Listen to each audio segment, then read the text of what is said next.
नमस्कार, स्वागत है आपका पब्लिक इंडिया पर। मैं हूं नीलू व्यास। आज सोशल मीडिया पर यानी कि एक्स पर कपिल सिब्बल की एक क्लिप है जो बहुत ज्यादा वायरल हो रही है। उसको हम प्ले आउट नहीं कर सकते क्योंकि एएनआई का वो ट्वीट है, एएनआई तुरंत हमारे ऊपर कॉपीराइट लगा देगा।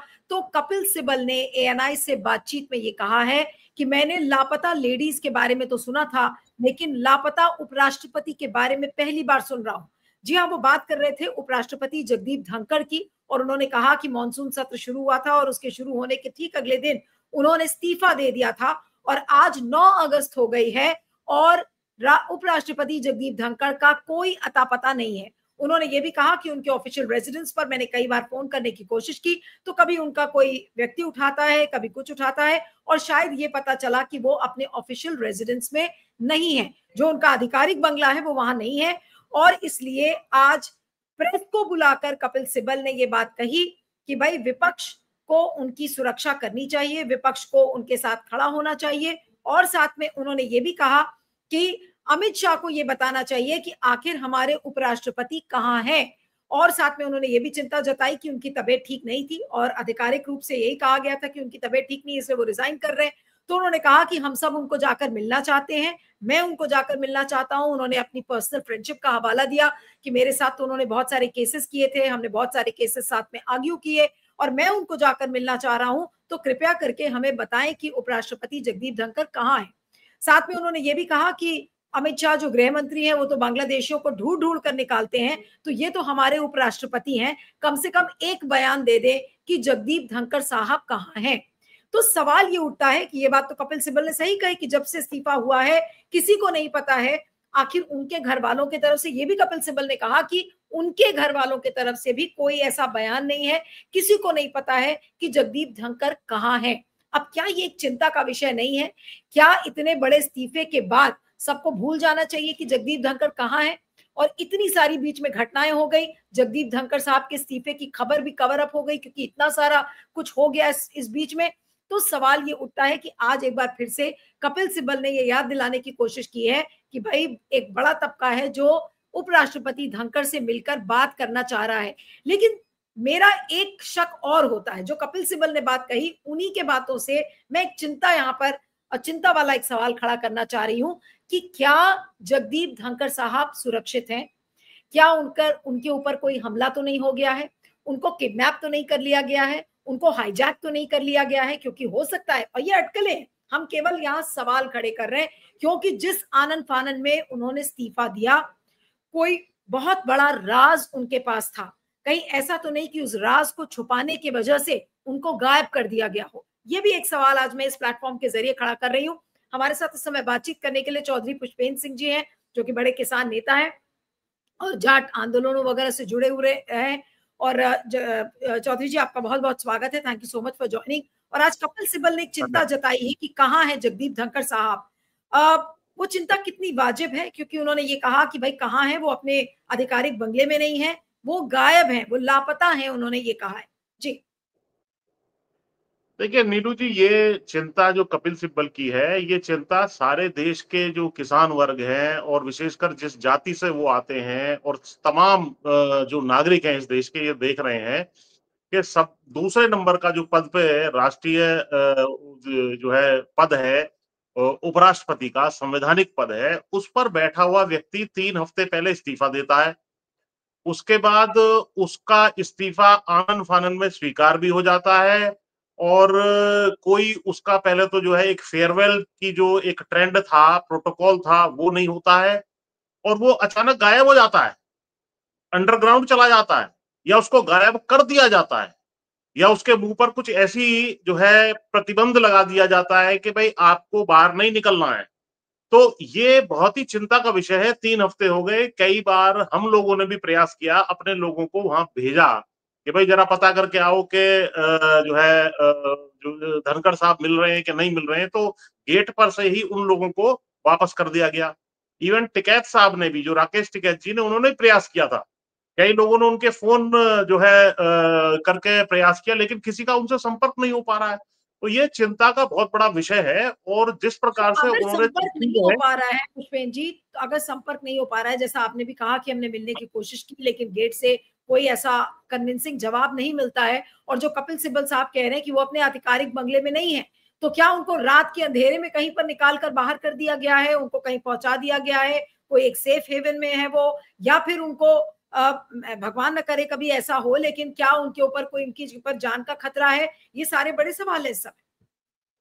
नहीं, ये यही सवाल मैं आगे बढ़ा रहा हूँ। ये सारे सवाल हैं कि जो उनकी चिट्ठी थी उसकी पहली लाइन ये थी कि मैं तबीयत खराब होने की वजह से जो इस्तीफा दे रहा हूँ। तो सरकार ये बताए कि कौन से अस्पताल में या तो वो भर्ती हैं। भाई ये भी हो सकता है भाई उनकी तबीयत बिगड़ गई हो और किसी अस्पताल में भर्ती हो, या उनको कोई और एक कोई सीरियस चीज उनके साथ हो गई हो, तो ये बताया जाए, ये खुलासा किया जाए। कोई ऐसा तो है नहीं कि अचानक कोई था और अचानक गायब हो गया गली मोहल्ले में, किसी को कुछ पता नहीं है। और गली मोहल्ले से भी यदि कोई गायब हो जाता है तो तत्काल पूछताछ तो होती है कि भैया कहाँ गया, कौन था, क्या मामला है। तो ये भी एक चिंता का विषय है।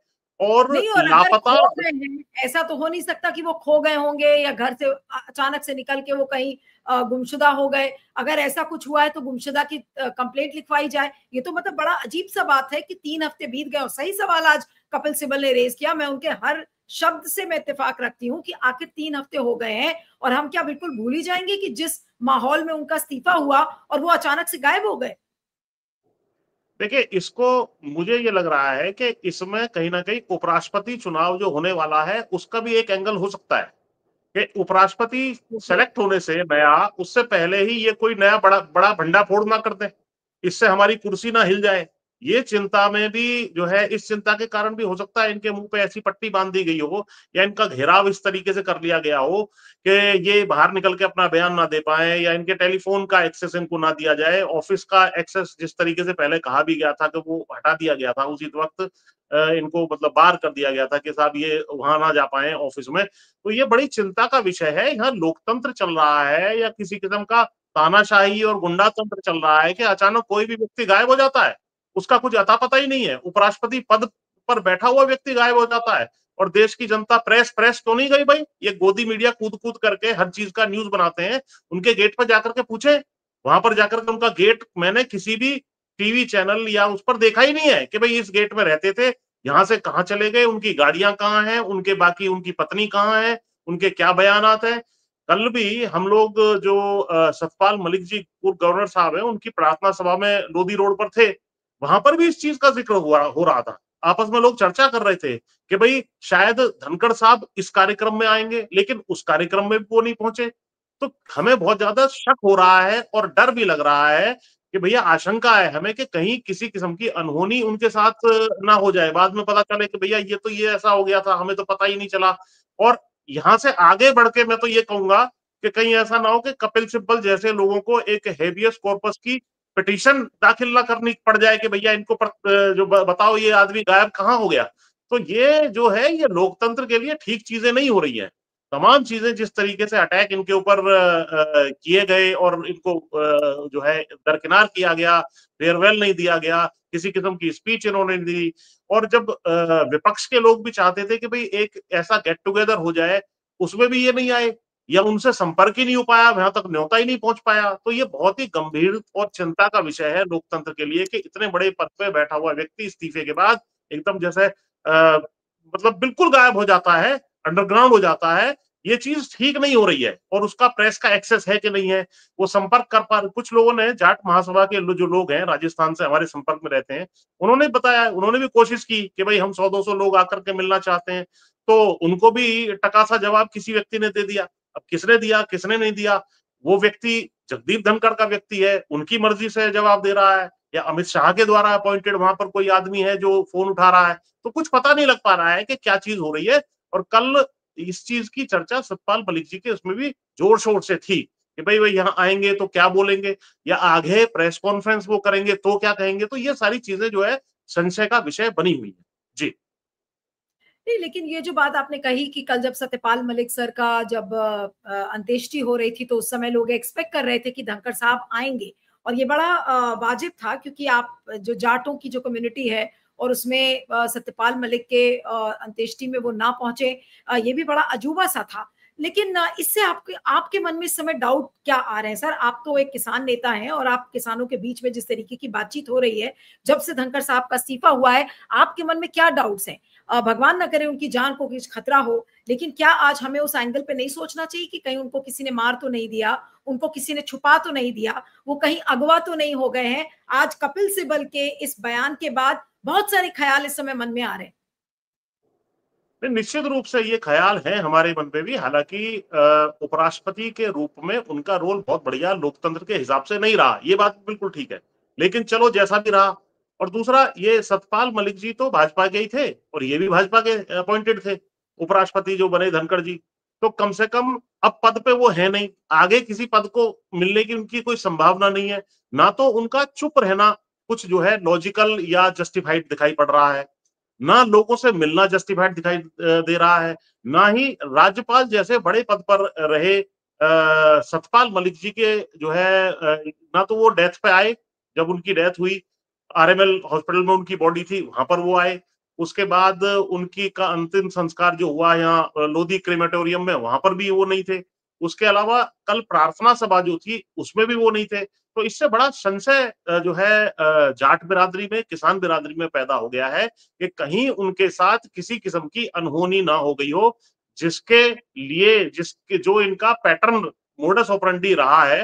जो अभी सत्ता में लोग बैठे हुए हैं उनके ऐसे मोडस ऑपरेंडी, लोगों को गायब करा देना, लोगों को, ये सब आरोप हम नहीं कह रहे, सुब्रमण्यम स्वामी जैसे इन्हीं के सांसद जो हैं इनके ऊपर लगाते रहे कि ये ऐसी हरकतें, चाहे वो जस्टिस लोया वाले मामले में बात आती है, या हरेन पांड्या एक मंत्री होते थे गुजरात में, उनके ऊपर बात आती है, उसकी सुई किसकी तरफ गई तो वो सारी दुनिया जानती है। तो हमें बहुत ज्यादा आशंका है। और हम तो अगर इस इंटरव्यू को जो है सुने धनखड़ जी, तो हम आपके माध्यम से उनको भी संदेश पहुंचाना चाहते हैं कि आप बाहर आइए, सारा समाज, किसान समाज, जाट समाज आपके साथ है, आप मजबूती से बाहर आइए। आपने अगर इनसे लोहा लिया है, लड़ाई शुरू करी है, तो आपको खुलकर के आकर के सारी बातें जो भी आपके पास हैं वो जो है खोलनी चाहिए। और आपको यदि इस तरीके से बंदी बना करके या चुपचाप कहीं छुपा करके रखा गया है, तो किसी न किसी माध्यम से आप कम्युनिकेट करिए, पत्नी के थ्रू कम्युनिकेट करिए, तो हम आपके मदद के लिए भी जो है भारी तो संख्या में वहां आ किसान सकते हैं। नेता हैं, जो किसान नेता हैं, क्या वो धनखड़ साहब के परिवार वालों से कनेक्टेड हैं? क्या उनकी पत्नी या उनके बच्चे या उनका कोई भाई या बहन, किसी से तो संपर्क होगा ना उन किसान नेताओं का? देखिए, मैं आपको बता दूं कि एक जो है राजस्थान से एक सांसद आते हैं, वो उनके पास हम कल बैठे हुए थे, उसके सतपाल मलिक जी के बाद, मतलब प्रार्थना सभा के बाद। उनसे जब पूछा गया, बोला मेरा भी कोई संपर्क नहीं है, कुछ पता ही नहीं लग पा रहा है। कुछ लोगों को ये आशंका है, मतलब ये चर्चा भी थी कि शायद इंडिया गेट पर इनका कोई फ्लैट है, उस पर ये चुपचाप जाकर के वहां चले गए हैं, ये भी आशंका है। उस फ्लैट पर मैं व्यक्तिगत रूप से इनसे मिला हूं पहले, जब ये राज्यपाल नहीं थे। मैं जानता इंडिया हूं कि गेट इनका में एक मतलब फ्लैट कहाँ था। पर? इंडिया गेट में कहाँ पर मतलब? इंडिया गेट पर एक शायद सागर अपार्टमेंट कुछ है, वहां पर इनका एक अच्छा, फ्लैट है। ओके, हाँ हाँ तो हाँ। हो सकता है ये वहां हो। तिलक मार्ग के ऊपर है शायद ये, मतलब सुप्रीम कोर्ट के जस्ट बगल में ही है। तो हो सकता है ये वहां चले गए हों चुपचाप। अब ये वहां क्यों गए, ऑफिशियली क्या इन्होंने अपना जो ऑफिशियल एकोमोडेशन थी उपराष्ट्रपति वाली, वो खाली कर दी है या नहीं कर दी है, ये तमाम आशंकाएं हैं। ये सामने ना आए तो इनका परिवार सामने आए कि भाई हम सब ठीक है। ना इनका कोई ट्वीट आया है, ना कोई मैसेज आया है, ना कोई बयान आया है, या ना कोई प्रेस रिलीज आई है, ना कोई इंटरव्यू आया है। तो ये बहुत ही ज्यादा शक और शुबा सभी लोगों के दिमाग में पैदा कर रहा है। जी। लेकिन सर, कहीं ऐसा तो नहीं कि उनको डरा धमका कर बैठा दिया गया हो? और ऐसे में मैं तो ये सोच रही हूँ कि ये सरकार कैसी है? इतनी अजीब सरकार, गृह मंत्री को नहीं लग रहा है या प्रधानमंत्री को नहीं लग रहा है, बस 2 लाइन का 3 लाइन का एक सूखा सा ट्वीट लिख दिया था जब उनका इस्तीफा हुआ कि भाई हमने आपको बहुत सारे मौके दिए, और वो याद करिए वो इतना बेहुदा सा जो ट्वीट प्रधानमंत्री का आया था, और उसके बाद से तो सत्ता पक्ष के लोग धनखड़ का नाम भी नहीं लेते, धनखड़ साहब का। तो आज ये सरकार अजीब सी है कि उसको कोई जिम्मेदारी नहीं है, इस्तीफा मांग लिया, इस्तीफा ले लिया, कोई मतलब नहीं है कि क्या चर्चा हो रही है, कोई मतलब नहीं है कि लोगों के मन में किस तरीके का डर या शंका हो सकती है। ये तो मतलब अजीब ही सरकार है जिसको कोई फर्क ही नहीं पड़ता। आज अगर कपिल सिब्बल नहीं बोले होते तो फिर मीडिया भी भूल जाता, चर्चा ही नहीं होती इस बात की। देखिए, जो हमारा समाज है उसमें एक चर्चा और चल रही है कि ये लोग जब किसी को अपॉइंट करते हैं, दोनों गुजराती ये ऊपर बैठे हुए हैं, ये पहले ही इस्तीफा लिखवा लेते हैं, इसी शर्त पे अपॉइंट करते हैं बंदे को। और हो सकता है कि इन्होंने इस्तीफा ना दिया हो और वो जो लिखवाया हुआ इस्तीफा हो अनडेटेड रख लेते हैं, उसके ऊपर डेट डाल के नीचे साइन करवा के रख लेते हैं, डेट डाल करके उसको आगे प्रोड्यूस कर दिया जाए। या तो ऐसा कुछ हुआ है, कुछ ना कुछ तो इसमें घालमेल है कि भाई ये इस्तीफे के बाद सामने नहीं आए, कोई प्रेस में बाइट नहीं दी, कोई और जो है ऐसी चीज सामने नहीं आ रही है कि भाई क्यों हुआ, किस कारण से आपने दिया। और सबसे बड़ी बात यह है कि अगर आप ये खुद कह रहे हैं अपने लेटर में कि स्वास्थ्य कारणों से मैंने इस्तीफा दिया, तो स्वास्थ्य के बारे में पूछताछ करने के लिए कौन से अस्पताल में आप भर्ती हुए नहीं हुए, अगर आप घर पे भी स्वास्थ्य लाभ कर रहे हैं तो कितने लोग आपसे मिलने आए। अगर आपका स्वास्थ्य ही वाकई खराब था तो भाजपा के नेता, पक्ष के विपक्ष के कुछ नेता तो आपके पास आने चाहिए थे ना। आप उपराष्ट्रपति पद पे रहे तो कुछ लोग तो आपकी हेल्थ की इंक्वायरी करने आपके पास आने चाहिए थे, वो लोग भी नहीं आ रहे हैं। तो ये सारा का सारा ऐसा लग रहा है कि बिल्कुल जो है जैसे धरती पर जो है जगदीप धनखड़ नाम के उपराष्ट्रपति भारत में कभी हुए ही नहीं थे, कभी पैदा ही नहीं हुए थे, मतलब ही डिडंट एग्जिस्ट, ऐसा लग रहा है। तो ये जो है बहुत ही आश्चर्यजनक बात है और हमें वास्तव में उनकी चिंता है, उनको सामने आना चाहिए। उनको कम से कम ये तो बताना चाहिए, चाहे वो पॉलिटिकल बयानात ना दें, कम से कम ये तो बताएं मैं ठीक हूं, मैंने यहाँ शिफ्ट कर लिया है और मैं कुछ दिनों बाद बोलूंगा या नहीं बोलूंगा, मेरी चिंता ना की जाए। तो कोई बयान उनके तरफ से ना आना चिंता को बढ़ाता चला जा रहा है। और कपिल सिब्बल ने जो बयान मतलब बात उठाई है, विषय उठाया है, बिल्कुल ठीक है। जी। अब आपको क्या लग रहा है कि मोदी जी या अमित शाह इस पर बयान देंगे, कोई बयान इनका आएगा? नहीं नहीं, मुझे नहीं लगता इनका कोई बयान आएगा। अरे इनका तो कोई बयान, अब राहुल गांधी ने इतनी बड़ी प्रेस कॉन्फ्रेंस कर दी, सारे लोकतंत्र का जो आधार है उसको क्वेश्चन कर लिया गया कि चुनाव और वोट के माध्यम से जो सत्ता बदलनी चाहिए वो इस देश में नहीं बदल रही है, वोटों में फर्जीवाड़ा वाड़ा हो रहा है, जो वोटर लिस्ट है वो फर्जी वोटर लिस्ट बनाई जा रही है, 6-6 7-7 लाख में से 1-1 लाख वोट फर्जी हैं। और वो सारा खुलासा होने के बाद भी जो चुनाव आयोग है वही चुप्पी बांधे बैठा हुआ है, क्योंकि चुनाव आयोग भी बिल्कुल इनकी इंस्ट्रक्शन पे काम कर रहा है कि भैया चुपचाप रहो, कोई रेस्पॉन्स मत दो। और उसका जवाब कौन दे रहा है? भाजपा। भाजपा से पूछा गया है कि चुनाव जो है लिस्ट में गड़बड़ है, भाजपा उस लिस्ट को या तो बनाती हो तो वो जवाब दे, लेकिन वो जवाब दे रही है चुनाव आयोग के जगह। तो ये केंद्रीय चुनाव आयोग, जिसको आम लोग अब केचुआ केचुआ कहना शुरू कर दिया है, ये केचुए का ही पता नहीं लग रहा है कि केचुआ कहाँ छुप गया है। तो भैया अगर जो है कह रहे हैं कि एफिडेविट दे राहुल गांधी, राहुल गांधी नहीं, आप एफिडेविट दीजिए, आप बताइए कि आपने जो बात कही है, राहुल गांधी ने जो आरोप लगाए हैं वो सही है या नहीं है। आप एफिडेविट दीजिए कि यदि हमारे द्वारा चुनाव कंडक्ट कराने में वोटर लिस्ट में गड़बड़ियां पाई जाती है तो हमें सजा मिले, ऐसा एफिडेविट आपको देना चाहिए। लेकिन उसको देने की जगह आप राहुल गांधी के पीछे पड़े हुए हैं। राहुल गांधी ने जो बात रखी है वो लोकतंत्र के आधार के ऊपर है, नहीं तो सारी लोकतंत्र की बिल्डिंग भरभरा के गिर जाएगी यदि इस क्वेश्चन को आप जैसे जो है अच्छे पत्रकार हैं और जो जिम्मेदार पत्रकार हैं, आप जैसे जो चैनल हैं वो नहीं उठाएंगे तो ये बात तो दब जाएगी। इस जैसे जगदीप धनखड़ कहाँ चले गए, अब ऐसा लग रहा है कि थोड़े दिनों बाद चुनाव आयोग भी कहाँ गायब हो गया, कहीं इसके बाद जगदीप धनखड़ के बाद ऐसी बातें भी सामने ना आ जाएं कि भैया चुनाव आयोग हाजिर हो। आपको याद होगा कि कुछ सांसद ऐसे होते हैं जो क्षेत्र में नहीं जाते तो जनता लापता होने के उनके पोस्टर लगा देती है कि भैया नहीं नहीं, कहाँ हैं। लेकिन अब क्या जी। विपक्ष को यही करना चाहिए कि अब क्या धनखड़ साहब के पोस्टर्स लगा दिए जाएं, कंप्लेंट की जाए या गुमशुदा में कंप्लेंट रजिस्टर किया जाए? हालांकि ये सब सिंबॉलिक चीजें हैं, लेकिन ये चिंता का विषय बना हुआ है क्योंकि आज 3 हफ्ते हो गए हैं, किसी को नहीं पता है, क्या पता उनको डराया जा रहा हो, धमकाया जा रहा हो, कि मुंह दबाकर उनको कहीं बैठा दिया गया हो। आज ये इसके बारे में कैसे पता चलेगा? क्या पुलिस को इसकी छानबीन नहीं करनी चाहिए या पुलिस चुपचाप बैठी रहेगी और हम ये कहेंगे कि वो तो इसमें कॉन्स्टिट्यूशनल अथॉरिटी थी, उन पर हम हाथ नहीं लगाएंगे? जी। इसमें सबसे बढ़िया ये रहेगा कि राहुल गांधी विपक्ष के एक डेलीगेशन को लेकर के बिना अपॉइंटमेंट के सीधे इनके गेट पर पहुंच जाए प्रेस को लेके, और वहां ओके। पूछें कि भाई हम मिलने आए हैं, वहां से क्या जवाब मिलता है। और प्रेस का के ऊपर मुझे बहुत आश्चर्य हो रहा है कि किसी प्रेस वाले ने इनके मकान का फोटो ही नहीं दिखाया आज तक कि भैया बिल्कुल। इनके यहाँ पे ये गेट खड़ा हुआ है, कौन आ रहा है, कौन जा रहा है, कौन सी गाड़ी आई, कौन सी गार्ड वहां खड़ी हुई है, किसी को कुछ पता ही नहीं लग पा रहा है।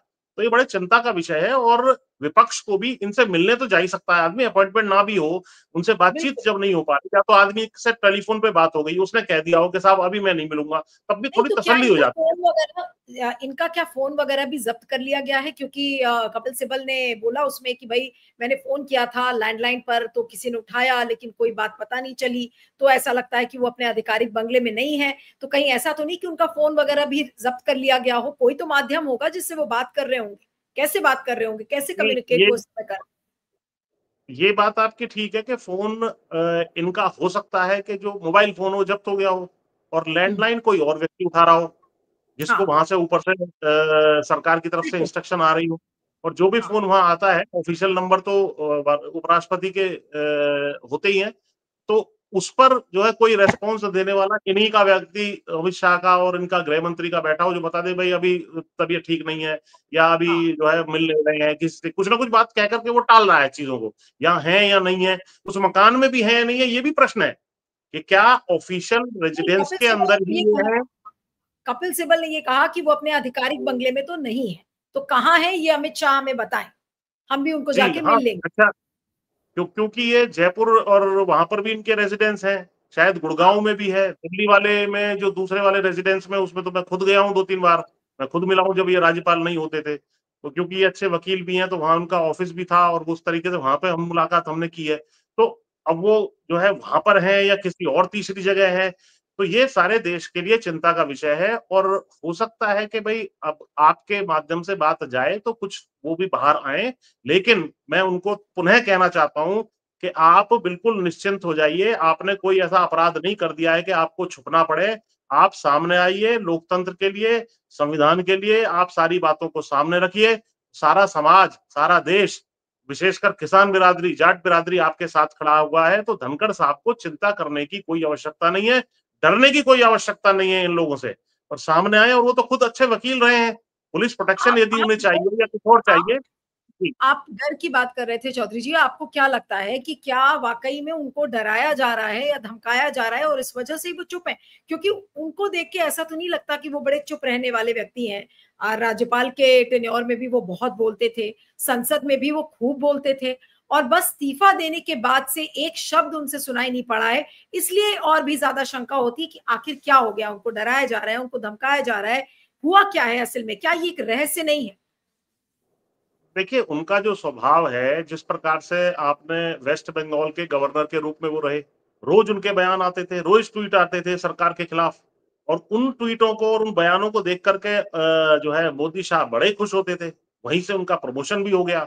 उसके बाद उन्होंने अपने अलावा सबको चुप रखा, राज्यसभा में खुद ही बोलते रहते थे। विपक्ष भी कोई प्रश्न उठाए तो खुद ही जवाब देने लगते थे, बीजेपी के प्रवक्ता के रूप में काम करते थे, और विपक्ष की आवाज दबाने और जो है इनकी बातों को रखवाने का काम करते थे, सत्ता पक्ष की। तो ऐसा व्यक्ति जो इतना मुखर हो, रोज जुडिशरी के खिलाफ उनके बयान आते थे, आपको याद होगा। जुडिशरी ने ये ऑर्डर दे दिया, गलत दिया है कि 3 महीने में राज्यपाल निश्चित करें, बिल पे साइन करें, 3-4 महीने में ही प्रेसिडेंट भी अपने अपना साइन करें, जुडिशरी का सिलेक्शन कैसे हो, कोलिजन सिस्टम ठीक नहीं है, एनजेएसी लागू होना चाहिए, बेसिक स्ट्रक्चर संविधान का क्या है, उसके वो केशव नारायण भारती कौन सा वो केस है, उसके उसके ऊपर उनके कमेंट है। तो तमाम जुडिशियल इंटर, क्योंकि सुप्रीम कोर्ट के होशियार वकील ये रहे हैं, और हाई कोर्ट में भी वहां पर प्रैक्टिस करते रहे थे, राजस्थान में, वहां की बार के भी वो अध्यक्ष रहे हैं राजस्थान के। तो वहां से वकीलों का डेलीगेशन भी निश्चित रूप से इनसे मिलने की कोशिश में, प्रयास में रहा होगा। और जो उपराष्ट्रपति पद पे पहुंच गया हो व्यक्ति, सांसद रहा, केंद्रीय मंत्री रहा, बाद में राज्यपाल रहा, उपराष्ट्रपति रहा, तो उसके संपर्क नहीं है किसी से भी। इतने लोग प्रयास करते रहते होंगे कि, लेकिन किसी से भी कोई संपर्क हुआ है कि नहीं हुआ है हमें पता नहीं लग रहा है। उनके रिश्तेदार कहाँ गायब हैं, उनके बच्चे कहाँ गायब हैं।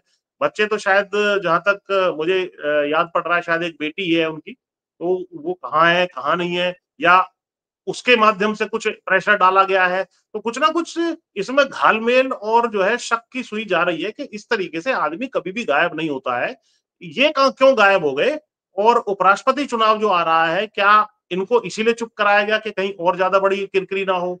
राहुल गांधी ने किरकिरी कर दी, ट्रंप वाला मामला चल रहा है, चारों तरफ से अटैक हो रहे हैं सरकार के ऊपर, ट्रंप टैरिफ लगा रहे हैं, ऑपरेशन सिंदूर में इनकी रणनीति, कूटनीति, विदेश नीति सब फेल हो गई है। तो अब इन्होंने सोचा कि एक और फ्रंट हमारे खिलाफ खुले तो कम से कम इसको चुपचाप साइड में कहीं जो है काबू कर लो, ऐसी आशंका है मुझे। तो इनको सामने आकर के सारा बयान जो है सच्चाई देश के सामने रखनी चाहिए। जी। नहीं, रखनी तो चाहिए। और मेरा अब आखिरी सवाल आपसे चौधरी जी कि उनको जरूर रखनी चाहिए देश के सामने सच्चाई, लेकिन जैसे सत्यपाल मलिक बोलते थे या फिर डॉक्टर सुब्रमण्यम स्वामी बीजेपी के अंदर रह के बोलते हैं, आप क्या पता उनको डरा, इतना ज्यादा उनको डरा दिया गया हो या दबा दिया गया हो कि उनकी हिम्मत नहीं पड़ रही है बोलने की। अब उसकी असलियत कैसे पता चलेगी? देखिए, कल मैंने जो बताया, हम एक सांसद के पास बैठे हुए थे तो उसने ये बताया कि देखिए, इनके पास कोई ऐसा भ्रष्टाचार का आरोप इनके ऊपर नहीं लगाया जा सकता। ये जो है हाई कोर्ट के अच्छे खासे जो नामचीन वकील भी होते हैं और जिनके पास जो है अच्छी खासी फीस वगैरह भी आती रही, तो धन से तो ये संपन्न है, इसमें कोई दिक्कत नहीं है इनको। और ना ही इनका कोई कभी भ्रष्टाचार सुना गया जो उन्होंने हमें बताया। तो बोला उस लिहाज से तो इनको दबाना संभव नहीं है। लेकिन और क्या कारण है, और उन्होंने ये भी कहा कि ये चुप बैठने वाले व्यक्ति भी नहीं है। तो जब दोनों ही कारण नहीं है, तो चुप बैठने वाला व्यक्ति चुप बैठा है तो इसका मतलब जबरदस्ती किसी प्रेशर में बैठा है, या तो कहीं वो जो है इस तरीके से हाउस अरेस्ट टाइप है, या वो उसके फोन और बाकी सब चीजें उससे छीन करके बाकी गार्ड आसपास लगा दी गई है। कोई ना कोई चक्कर, कोई ना कोई किसी ने उनको देखा ही नहीं है। वास्तविकता तो ये है कि 3 हफ्ते से आम जनता या जाट समाज का व्यक्ति, किसान समाज का व्यक्ति या एक्टिविस्ट हम जैसे जो किसान नेता हैं और बाकी लोग हैं, और उन्होंने देखा ही नहीं है। प्रयास जिन्होंने किए उनके प्रयास सफल नहीं हुए। गेट से ही व्यक्ति को लौटा दिया जाता है कि साहब यहाँ पर नहीं है, अभी मिल नहीं रहे हैं, या जो भी वो बहाना करके।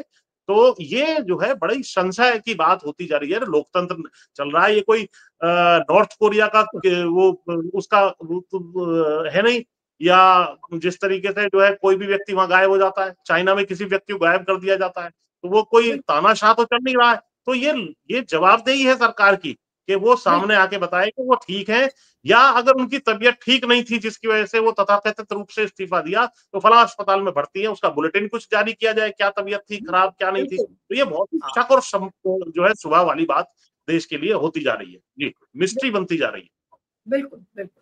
चलिए, आपका बहुत-बहुत शुक्रिया Chaudhary ji. Thank you so much for joining. धन्यवाद, धन्यवाद।